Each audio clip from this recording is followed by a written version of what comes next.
Hello friends.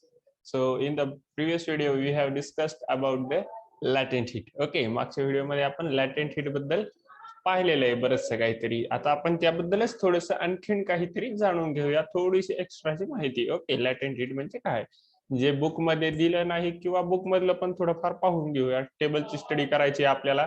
मागच्या video मध्ये फक्त टेबल आपण पाहिला होता एक माहिती म्हणून. आता टेबलची स्टडी करूया थोडीशी.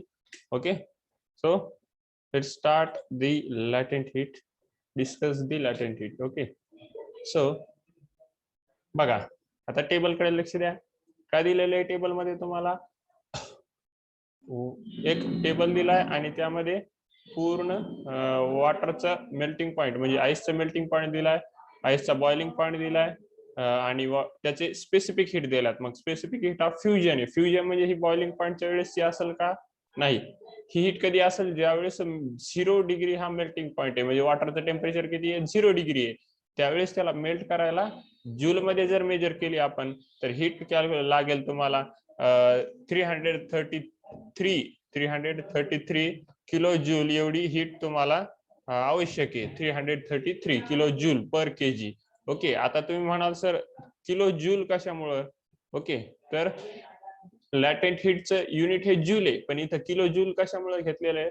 तर जसं की तुम्हाला सेलून परभणीला डिस्टन्स सांगायचंय तर ते डिस्टन्स किती सांगतो आपण? 50 किलोमीटर. आणि ऍक्च्युअल मध्ये डिस्टन्स किंवा डिस्प्लेसमेंटचं युनिट काय आहे? मीटर आहे. तुम्ही आज सांगतात का 5000 मीटर मी ट्रॅव्हल केलं? नाही, ते डिस्टन्स खूप लार्ज आहे, खूप ह्यूज आहे. त्याच्यामुळे आपण त्या मीटरचं कन्व्हर्जन किलोमीटर मध्ये करून यूज करतो त्याला डेली पर्पज साठी. तर या ठिकाणी पण जूल हे असा युनिट जरी असलं लॅटेंट हीटचं तरी पण त्या ठिकाणी तुम्हाला किलो जूल मध्ये लॅटेंट हीट मेजर करावं लागते. आणि ही स्पेसिफिक लॅटेंट हीट आहे, मग त्याचं युनिट किलो जूल सॉरी याचा युनिट आहे जूल पर किलोग्राम येते. काय? जूल पर किलोग्राम. पण ही आताच सांगितलं आपण हीट कशी आहे? ह्यूज अमाऊंट मध्ये, त्यामुळे याला किलो जूल मध्ये येईल. ओके, जूल मध्ये करायचं झालं तर तुम्हाला मग ते असं होईल की जस्ट अ मिनिट 3,33,000 होऊन जाईल. ते 3,33,000 जूल पर केजी होईल ते. पण 3 लाख एवढं युनिट बरोबर वाटेल का सांगायला किंवा लिहायला? नाही. तर त्यामुळं जूलचं कन्वर्जन किलो जूल मध्ये करून या ठिकाणी यूज करतो आपण. ओके, तर इथे युनिट कशामध्ये दिले मग तुम्हाला टेबलमध्ये? Kilo joule per KG 333. तर ऍक्च्युअल मध्ये एसआय युनिट काय आहे स्पेसिफिक हीटचं? तर जूल पर केजी. पण त्याला फक्त युनिट ऑफ स्पेसिफिक हीट जर विचारलं तुम्हाला फक्त तर तुम्ही किलो जूल पर केजी पण लिहू शकता. ओके, सो आणि सीजीएस युनिट काय येईल मग?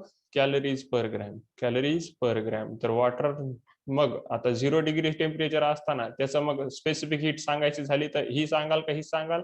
फ्युजनची सांगाल का व्हेपरायझेशनची सांगाल? ऑब्विसली फ्युजनची येणार. कशामुळे? तर 0 डिग्री टेम्परेचरला वॉटर फ्रीज असतो, तुम्हाला माहिती आहे. तिथे हीट दिल्याच्या नंतर तो मेल्ट होणार आहे, ना की बॉईल होणार आहे. म्हणजे सॉलिडचं कन्व्हर्जन लिक्विड मध्ये होणार आहे त्यावेळेस. म्हणजे ज्यावेळेस टेम्परेचर 0 डिग्री आहे त्यावेळेस स्पेसिफिक लॅटेंट हीट किती येईल मग? त्यावेळेस तुम्हाला लागणारी तर 333 किलो जूल पर केजी एवढी येणार. आणि कॅलरी मध्ये सांगायचं असलं तर 80 कॅलरी पर ग्रॅम येईल. ओके, आणि ज्यावेळेस टेम्परेचर वॉटरचा 100 डिग्री सेल्सिअस असेल, 100 डिग्री सेल्सिअस. ओके, इकडे व्यवस्थित लक्ष द्या त्या लेझरकडे. ज्यावेळेस 100 डिग्री सेल्सिअस टेम्परेचर आहे त्यावेळेस एक मिनिट आपण याला मार्कच करून घेऊया. ओके, याला मार्क करून घेऊया. ज्यावेळेस 100 डिग्री सेल्सिअस आहे त्यावेळेस ही स्पेसिफिक हीट यूज करायची. ओके, वॉटर ज्यावेळेस, आणि ज्यावेळेस वॉटर हे 0 डिग्री सेल्सिअस असेल. ओके, 0 डिग्री सेल्सिअसला ह्या स्पेसिफिक हीट यूज करायच्या. ओके, कलर लक्षात ठेवा हा. Okay, this specific heat we have to use when the melting point is 0 degree. Temperature 0 degree असेल त्या स्पेसिफिक हीट ही असेल कोणती? फ्युजनची. कशामुळे? 0 डिग्रीला सॉलिड लिक्विड मध्ये कन्वर्ट होतो किंवा लिक्विड सॉलिड मध्ये कन्वर्ट होतो. आणखीन एक गोष्ट लक्षात ठेवायची, जी स्पेसिफिक हीट ऑफ फ्युजन असते. फ्युजन म्हणजे इथं आपण स्पेसिफिक हीट किंवा लॅटेंट हीट, जी लॅटेंट हीट असते, लॅटेंट हीटचा मिनिंग काय? की एखाद्या सबस्टन्सचा वन फॉर्म मधून दुसऱ्या फॉर्म मध्ये. ओके, मग आपल्याला जी हीट ऍब्झॉर्ब होणार आहे कधी? सॉलिडचं कन्व्हर्जन लिक्विड मध्ये करत असताना आपण हीट प्रोव्हाइड करतो. ओके, हीट त्याला सबस्टन्सला हिट देतो आपण, जसं की आईसचं वॉटरमध्ये कन्वर्ट होताना तुम्हाला त्याला जाळ द्यावा लागेल किंवा गरमी द्यावी लागेल. ओके, म्हणजे ती हीट द्यावी लागेल आणि ती हीट तो सबस्टन्स ऍब्झॉर्ब करेल. पण लिक्विडचं सॉलिड मध्ये करत असताना मग काय होईल, तर तो हीट ऍब्झॉर्ब करणार नाही, तो हीट काय करत असतो, रिलीज करत असतो. ज्यावेळेस लिक्विड मधून सॉलिड मध्ये कन्वर्ट व्हायचे त्यावेळेस हीट रिलीज करतो. लक्षात ठेवायचं आहे, लिक्विड मधून सॉलिड मध्ये कन्वर्ट होत असताना हीट तिथे रिलीज होते आणि ती हीट किती असते, तर ती हीट पण ह्या फ्युजनच्या हीट मध्ये एवढीच असते. कधी फ्युजनची हीट कशा एवढी असते, तर ऍब्झॉर्ब करताना पण ऍब्झॉर्ब केलेली, ओके, आणि रिलीज केलेली,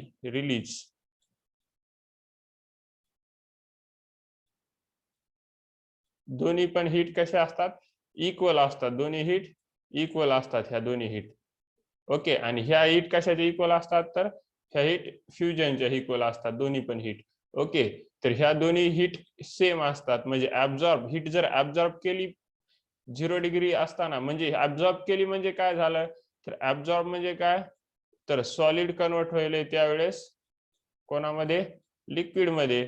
आणि रिलीज कधी होते हीट, तर ज्यावेळेस लिक्विड कन्वर्ट होईल सॉलिड मध्ये. म्हणजे जेवढी हीट यानं ऍब्झॉर्ब केली असेल कधी सॉलिडचं लिक्विड मध्ये कन्व्हर्जन करायला, तेवढीच हीट लागणार लिक्विडचं वापस सॉलिड मध्ये कन्वर्ट करायला, पण ती ऍब्झॉर्ब नाही होणार. आता ऍब्झॉर्ब झालेली हीट काय करावं लागणार, त्याला रिलीज करावी लागणार. आता ऍब्झॉर्ब झालेली हीट त्याला काय करावी लागणार, रिलीज करावी लागणार. ओके, आलं लक्षात. सो तर इथं सेम आहे, ज्यावेळेस एका फॉर्म मधून दुसऱ्या फॉर्म मध्ये सबस्टन्स चेंज व्हायला, मग आता सॉलिड मधून लिक्विड मध्ये व्हायला म्हणजे काय व्हायला, तिथं एक्सपान्शन व्हायले मॉलिक्युल्सचं. आपण पाहिलं एक्सपान्शन होताना हीट ऍब्झॉर्ब होते, सॉलिडचे मॉलिक्युल दूर दूर होतात त्यामुळे लिक्विड मध्ये कन्वर्ट होतात, त्यामुळे तिथे हीट ऍब्झॉर्ब होणार. आणि जेवढी हीट दूर करायला मॉलिक्युल्सला लागली तेवढीच हीट ते रिलीज करणार ज्यावेळेस जवळ येणार. म्हणजे लिक्विडचं सॉलिड मध्ये कन्वर्ट होत असताना तेवढीच हीट ते रिलीज करणार. म्हणून इथं फ्युजनची हीट, फ्युजन म्हणजे काय, तर फ्युजन म्हणजे मिक्स होणे. आणि फ्युजन हा वर्ड ऍक्च्युअल मध्ये सॉलिड मधून लिक्विड होण्यासाठी नसून तर लिक्विड मधून सॉलिड होण्यासाठी याला आहे ऍक्च्युअल मध्ये. पण तुमच्या बुक मध्ये हा वर्ड कशासाठी दिलाय, सॉलिडचं कन्व्हर्जन लिक्विड साठी दिलाय. ओके, तर तेच लक्षात ठेवा तुम्ही, फ्युजन म्हणजे सॉलिडचं कन्व्हर्जन लिक्विड, आणि तेवढीच हीट दोघांना लागते म्हणून हा वर्ड आपण दोघांसाठी पण युज करू शकतो. म्हणजे सॉलिड लिक्विड मध्ये कन्वर्ट होईल, लिक्विड वापस सॉलिड मध्ये कन्वर्ट होईल, दोन्ही वेळेस तेवढीच हीट लागणार. आणि स्पेसिफिक हीट लॅटेंट हीट ऑफ व्हेपरायझेशन म्हणजे काय, लॅटेंट हीट आपण सध्या स्पेसिफिक हीट बद्दल नाहीये बोलत, स्पेसिफिक हीट बद्दल बोलत नाहीये सध्या, कोणाबद्दल बोलायलो, फक्त लॅटेंट हीट. सध्या फक्त आपण लॅटेंट हीट बद्दल बोलायलो. ओके, सो तर लॅटेंट हीट बद्दलच सध्या आपण डिस्कस करायलो, ही लॅटेंट हीट आपण याच्याबद्दल डिस्कस करायलो सध्या, लॅटेंट हीट बद्दल. तर लॅटेंट हीट ऑफ आता व्हेपरायझेशन, व्हेपरायझेशनचं पण सेम आहे, व्हेपरायझेशन आणि कंडेन्सेशन. सॉरी, व्हेपरायझेशन आणि आपण याला इरेज करून घेऊया एकदा. ओके, आता जी व्हेपरायझेशनची असणार तीच कंडेन्सेशनला लागणार, तीच कंडेन्सेशनला लागणार. ओके,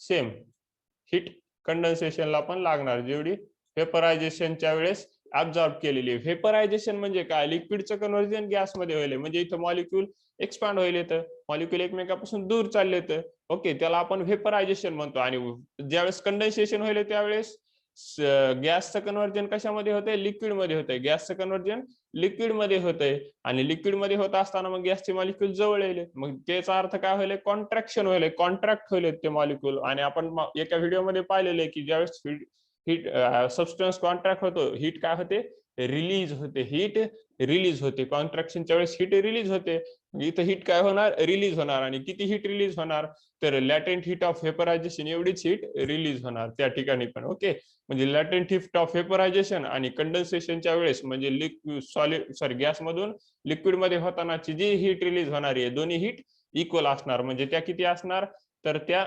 सबस्टन्सच्या नुसार आहे, जे कोणता सबस्टन्स. मग आता स्पेसिफिक हीट सांगायची झाली तर specific heat of fusion when ice convert into water, त्यावेळेस किती असणार, तर एवढी असणार. ओके. आणि ज्यावेळेस वॉटर कन्वर्ट इंटू आईस त्यावेळेस पण एवढीच असणार. दोन्ही वेळेस सेम असणार. म्हणजे आईसचं कन्व्हर्जन वॉटर मध्ये जरी करायचं असलं तरी एवढीच हीट लागणार. स्पेसिफिक हीट किती? 333 किलो जूल. आणि जर तुम्हाला कॅलरी मध्ये सांगायची असली तर 80 कॅलरी. ओके. जर कॅलरी मध्ये सांगायची असली तर 80 कॅलरी. कधी? आईसचं कन्व्हर्जन वॉटर मध्ये करायचं असेल तुम्हाला, आईसचं कन्व्हर्जन वॉटर मध्ये. आणि वॉटरचं कन्व्हर्जन आईस मध्ये करायचं असलं तरी पण सेम अमाऊंट ऑफ हीट लागणार तुम्हाला. म्हणजे हे सबस्टन्स इंटरचेंज होत असताना एकमेकांमध्ये, कोणते? आईस वॉटर मध्ये, वॉटर आईस मध्ये इक्वल हीट लागणार. Specific heat equal heat. आणि सेम याच्यासाठी लिक्विडचं, कोणाचं? वॉटर, लिक्विड वॉटरचं व्हेपर मध्ये कन्वर्ट होत असताना जी हीट ऍब्झॉर्ब होईल तेवढीच हीट काय होणार इथं? रिलीज होणार. ही ऍब्झॉर्ब होणार. ओके. ही रिलीज होणार. फक्त फरक एवढाच आहे, अमाऊंट सेम असणार. इथं प्लस होईल हीट आणि इथं मायनस होईल, रिलीज होईल. म्हणजे इथं प्लस होईल ऍब्झॉर्ब होईल म्हणजे, रिलीज होईल म्हणजे हीट मायनस होईल. पण जर नंबर पाहिला आपण न्यूमेरिकल व्हॅल्यू तर तेवढीच आहे. म्हणजे 330 हीट ऍब्झॉर्ब होणार. 333 स्पेसिफिक हीट बोलतोय मी, म्हणजे 1 ग्राम साठीची बोलतोय. 1 ग्राम साठी 1 ग्राम आईसचं कन्व्हर्जन 1 ग्राम वॉटर मध्ये करायला 333 किलो जूल लागणार हीट. कॅलरी 80 कॅलरी लागणार. आणि वॉटरचं कन्व्हर्जन आईस मध्ये होत असताना एवढी रिलीज होणार. तसंच व्हेपर मध्ये, वॉटरचं व्हेपर मध्ये कन्वर्ट होताना किलो जूल 2256 मध्ये होणार. आणि कॅलरी मध्ये 540 हीट ऍब्झॉर्ब होणार. पण व्हेपरचं जर वॉटर मध्ये करायचं असलं तर ऍब्झॉर्ब नाही होणार, इथे काय होईल? रिलीज होईल. एवढं लक्षात ठेवायचं. हे टेबलून लक्षात आलं. आणि स्पेसिफिक हीटचं युनिट काय सांगाल मग? Kilo joule per KG. आणि जर एसआय युनिट विचारलं, स्पेशली मेन्शन केलं, तर एसआय युनिट कोणतं? Joule per KG. Okay. Joule per KG. So remember this. मग कॉपर साठी सेम प्रोसिजर असेल.